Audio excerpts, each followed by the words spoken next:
여러분 안녕하십니까, 강신업 변호사입니다. 진 커밍스가 충격적 발언을 했는데요. 미국을 공개 비난하고 반미 감정을 자극하는 것은 위험하다 라고 하면서 이재명에게 공개 경고를 했습니다. 진 커밍스는 칼럼니스트인데요.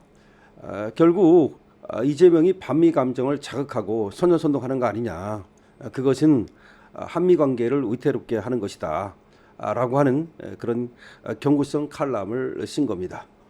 이 소식 빠르게 전하겠습니다. 강신업 TV는 사실을, 팩트를 가장 정확하고 신속하게 전달해 드립니다. 강신업 TV는 현안을 가장 날카롭게 분석해 드립니다. 강신업 TV 구독과 공유 그리고 좋아요를 부탁드립니다. 미국 정치 칼럼니스트인 진 커밍스가 이재명이 최근 미국 공여지 발언이 늦어진다며 미국을 비판하는 발언을 한 것과 관련해서 입을 열었습니다. 그러니까 이재명이 왜 미국이 우리가 돈을 다 대가지고 평택 기지를 다 만들어줬는데도 불구하고 미국은 그 공여지를 갖다가 이렇게 반환을 늦게 하느냐, 뭐 그런 얘기입니다. 진 커밍스는 페이스북을 통해서 미군 공여지 반환 문제가 마치 모두 미국의 탓인 것처럼 몰아가고 있다고 쓴소리를 했습니다. 지금 이재명은 미군 공여지 반환 협상이 너무 오래 걸린다, 상식에 어긋난다, 우리가 돈을 엄청나게 들여 평택 기지를 다 지어줘서 미군이 입주했는데도 안 비워주는 데도 많고 평택 기지를 짓는데 10조 원이 들었다, 핑계처럼 되고 있다, 반환이 늦어지는 것이 핑계처럼 되고 있다, 이 말입니다. 이래서 미국에게 선불을 주면 안 된다, 우리는 이전과 반환이 동시에 이뤄질 거라고 믿었다, 나라 간 관계가 그래야 하는 것 아닌가, 그런데 그 원칙이 제대로 지켜지지 않았다라는 공개 발언을 한 겁니다.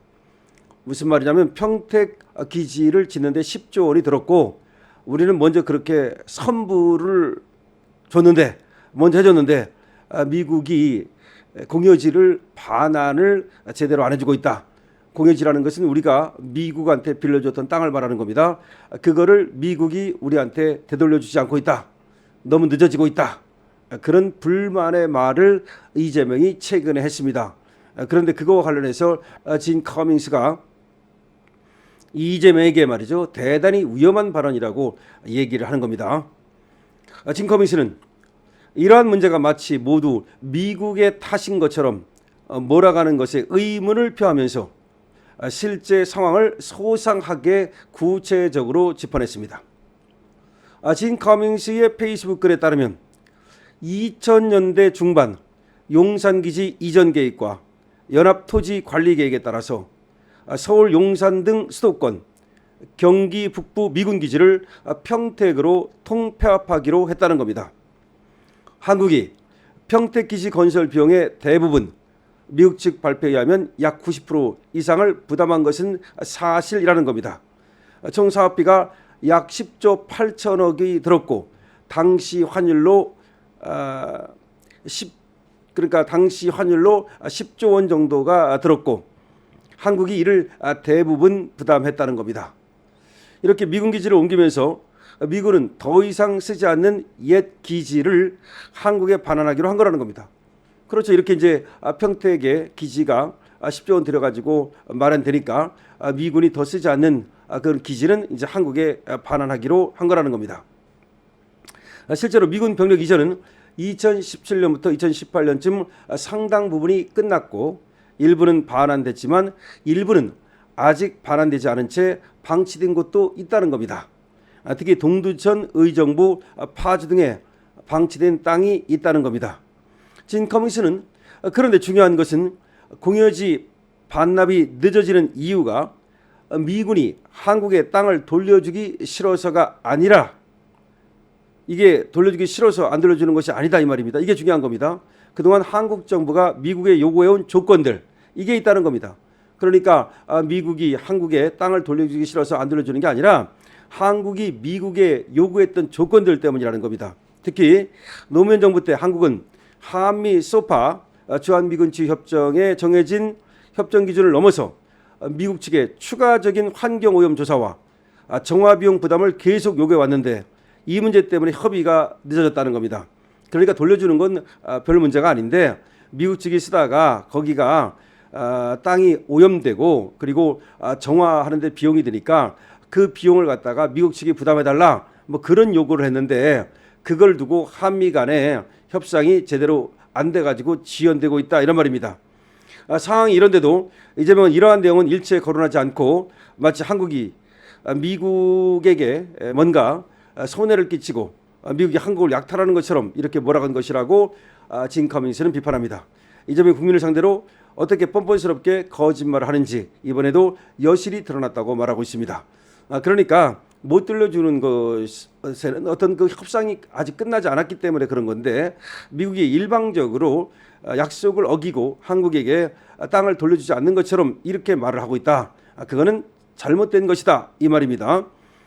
소파 규정과 환경 정화 기준의 실제 내용을 보면 한미 소파 제4조 제1항은 명확히 규정하고 있다는 겁니다. 미 합중국 정부는 본 협정의 종료 시나 그 이전에 대한민국 정부의 시설과 구역을 반환할 때 이들 시설과 구역이 합중국 군대에 제공되었던 당시의 상태로 동시설과 구역을 원상회복하여 의무를 지지 아니하며 또 이러한 원상회복 대신으로 대한민국 정부에 보상해야 할 의무도 지지 아니한다. 소파 이렇게 원상회복 의무가 없다는 거예요. 지금 다시 말하면 우리나라에서는 미국 측에 원상회복을 요구하는 건데 그러니까 오염 뭐 된 거 그거 다 치우고 정화 비용 다 니들이 대고 그러니까 원상회복 비용을 달라는 거 아닙니까? 그런데 이 소파 규정에 보면 원상회복에 대한 그런 조항이 없다는 겁니다. 오히려 의무를 지지 않는다고 딱 돼 있다는 겁니다. 2001년에 소파 부속 합의로 추가된 환경보호에 관한 특별양해각서에서도 미국이 책임지는 범위는 인간 건강에 알려진 임박한 실질적인 위험, 그러니까 인간 건강에 알려진 임박한 실질적인 위험, 그거에 대한 어떤 오염이 있는 경우 이걸로 한정돼 있지 땅을 돌려주면서 원상 회복해가지고 돌려줄 의무는 없다는 겁니다. 그럼에도 불구하고 우리 쪽에서 말이죠, 오히려 원상 회복을 요구했는데 노무현 때부터 이거는 사실상 소파 협정과 다른 것이라는 것이 지금 진 커밍스의 얘기입니다. 노무현 때부터 한국은 말이죠, 한국 국내 환경법 기준에 맞춰 완전히 정화한 후 반환하라, 완전히 정화한 후에 반환하라 라고 미국에게 규정을 무시한 요구를 계속했다는 겁니다. 이 때문에 협상이 지연되면서 반환이 안 되고 있다는 겁니다. 그러니까 우리는 원상 회복을 요구하는 거고 미국 측은 소파 규정에 보면 원상 회복이 없지 않느냐, 원상 회복 의무가 없지 않느냐, 근데 의무도 없는데 왜 우리한테 원상 회복을 요구하느냐, 이걸 두고 양쪽이 서로 의견이 다르기 때문에 이렇게 지연되는 것이다 이 말입니다. 이게 지금 진 커밍스의 말이 일리가 있잖아. 이게 한국이 실제로 말이죠, 더 높은 기준을 요구해 가지고서 뭔가 소파 규정에 없는 그런 어떤 요구를 한다는 것은 억지라고 볼 수도 있는 거 아니겠습니까? 자, 그래서 지금 이재명이 말이죠, 마치 미국이 일방적으로 공여지를 빌려준 땅을 돌려주지 않는 것처럼 얘기하는 것은 잘못된 것이다. 왜냐하면 평택에 물론 약 10조 원 우리 돈으로 들여가지고 기지를 만들었고 그리고 그쪽으로 다 이제 통합해가지고 이전을 했기 때문에 지금 미군이 쓰던 그 땅이 일부 비어 있는 건 맞다. 그렇지만 그것이 미군이 안 돌려줬다기보다는 거기 정화 비용 그것 때문에 서로 한국과 미국의 의견이 일치하지 않아가지고 그대로 방치되어 있는 비어 있는 거다. 그런데 소파 규정에 의하면 미국이 돌려줄 때 원상 회복해서 돌려주는 것이 의무가 없다고 딱 규정돼 있다. 그러니까 의무가 없다고 딱 그러는데 오히려 그걸 갖다가 원상 회복해서 돌려달라는 우리 측의 요구가 그거는 과한 거 아니겠습니까? 그것은 부당한 거 아니겠습니까? 그런데 이재명은 그런 사실을 쏙 빼고 미국 측이 일방적으로 약속을 어긴 것처럼 그렇게 호도하고 있는데 그거는 한미 관계를 해칠 수 있는 위험한 발언이다라고 진 커밍스가 얘기하고 있는 겁니다. 한미 관계를 갖다가 돈독하게 발전시켜 나가기 위해서는 말 한마디 한마디를 조심해야 됩니다. 하고 싶은 말도 좀 참아야 되는데요. 이재명은 무슨 뭐 잔다르크인가요? 하나 되는 듯이 마치 자기는 뭐 좀 다르다는 듯이 미국 측에 할 말은 다 한다는 듯이 제2의 노무현인가요? 그렇게 하면서 지금 한미 관계를 악화시키고 있습니다. 이번에도 미셸 박스틸과 찍은 사진 보면 말이죠, 이재명의 얼굴이 완전히 굳어 있거든요. 그렇게 가지고 과연 한미 관계 좋아질 수 있겠습니까? 트럼프가 한국에 대해서, 이재명에 대해서 이제 드디어 아무래도 또 칼을 뺄 것 같은데, 그 피해가 한국 국민에게만 돌아간다면 이재명 때문이라고 할 수밖에 없겠죠. 이재명 더군다나 지지율이 지금 나락가고 있는데, 그러니까 꼼수를 부려가지고 지금 정계 개편을 요구하는 건지, 뭐 하려고 그러는 건지, 또 개헌을 하려고 그러는 건지 꼼수를 부리고 있습니다. 그러나 이재명 지지율 가면 갈수록 나락갈 수밖에 없는 건 여러분들께서 알고 계실 겁니다. 그런 마당에 한미 관계까지 삐걱거리면 이재명은 그야말로 임기를 채우기 어려워지겠죠. 강실표입니다. 오늘은 광복절입니다. 올공대입니다. 여러분, 오늘 말이죠, 애국하는 날입니다. 강실TV 구독과 공유해 주시는 것도 애국하는 방법입니다. 강실표입니다.